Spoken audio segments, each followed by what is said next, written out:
Global Typhoon, Chairman TV. Weather update. Helping homeless people. Please subscribe.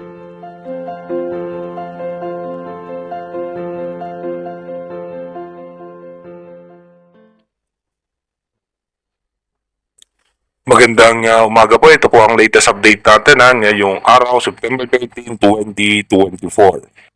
Yung minomonitor nga po natin na si severe tropical storm na Bibingka, ito nga po ay posibleng mamaya ay pumasok na ng ating Philippine Area of Responsibility. At kung sakaling hindi magbabago, ito nga po ay posibleng maging si Bagyong Perdi. At yung extension ng kaulapan po niya, kung makikita natin, ay umaabot po yan hanggang dito sa may parte ng Metro Manila.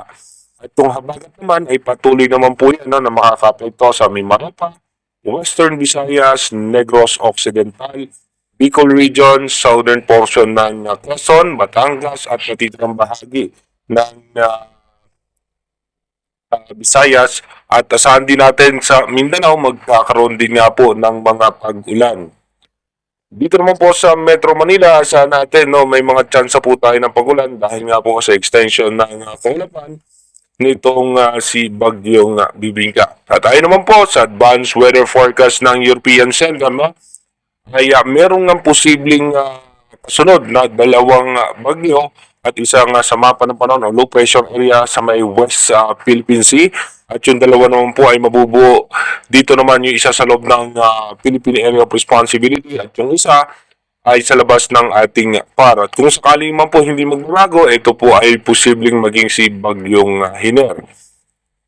Dito nga po sa ating rain map animation, mamayang alas 10 ng umaga, mataas nga po ang tsansa ng pagulan dito nga po sa Bicol Region, Metro Manila, Western section ng Central Luzon, Mindoro Provinces, halos buong Palawan, mataas ang tsansa ng pagulan. Kasama rin po dyan dito sa may parte ng Marinduque, Romblon, dito po sa may western section ng Visayas, asahan din po natin sa may western section ng Mindanao, mataas ang tsansa ng pagulan. Pagdating naman po ng alas 2 ng hapon mamaya, tuloy-tuloy nga po mataas ang pagulan sa halos sa malaking bahagi ng Luzon, Central Luzon, kasama po ang Metro Manila, Southern Luzon, at kasama rin po ang Palawan, Zamboanga Peninsula, mataas din po ang tsansa ng pagulan. Pagdating naman po ng alas 6 ng gabi mamaya, saan nga po natin, meron tayong heavy rainfall dito nga po sa may parte ng Quezon, Mindoro Provinces. Asahan naman natin mataas din ang tsansa pa rin ng pagulan sa Palawan, Northern Luzon, Central Luzon, Bicol Region at Western section ng Visayas. Pagdating naman po ng alas 10 ng gabi mamaya, asahan natin may mga tsansa pa rin po ng pagulan sa eastern section ng Central Luzon. Kasama rin po dito ang Bicol Region.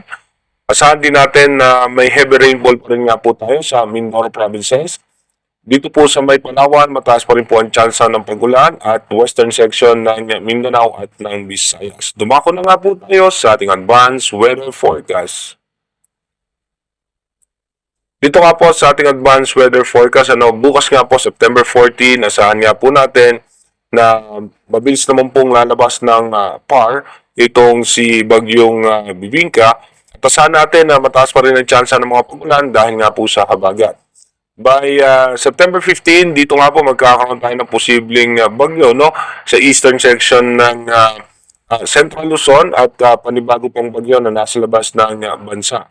Pagdating naman po ng September 16, asahan nga po natin, ito po ay posibleng maging malakas na bagyo. Abot po ito hanggang severe tropical storm at typhoon category. At ito nga po ay posibleng dumikit sa Northern Luzon. Kaya iba yung pag-iingat at maghahanda nga po dahil dito sa posibleng panibagong bagyo na mabubuo sa loob ng ating bansa.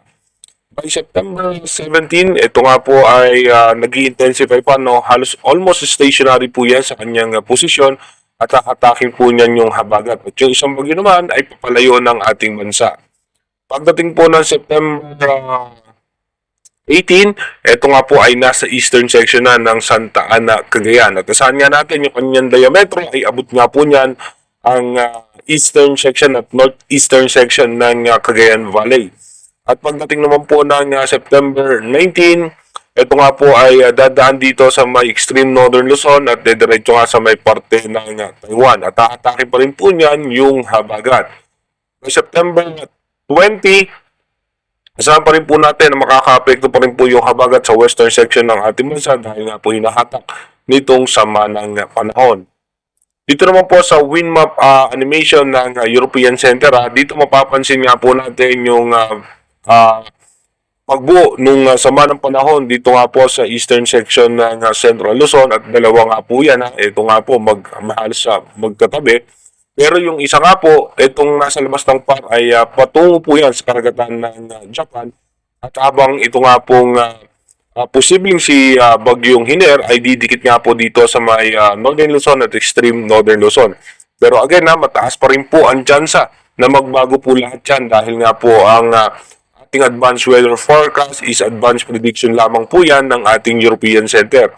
Kaya manatili tayong tumutok sa ating advanced weather forecast para malaman nga po natin yung magiging posibleng senaryo nitong panibagong sama ng panahon na makaka-apekto sa ating bansa. Mag-iingat po tayo palagi. God bless po sa ating lahat.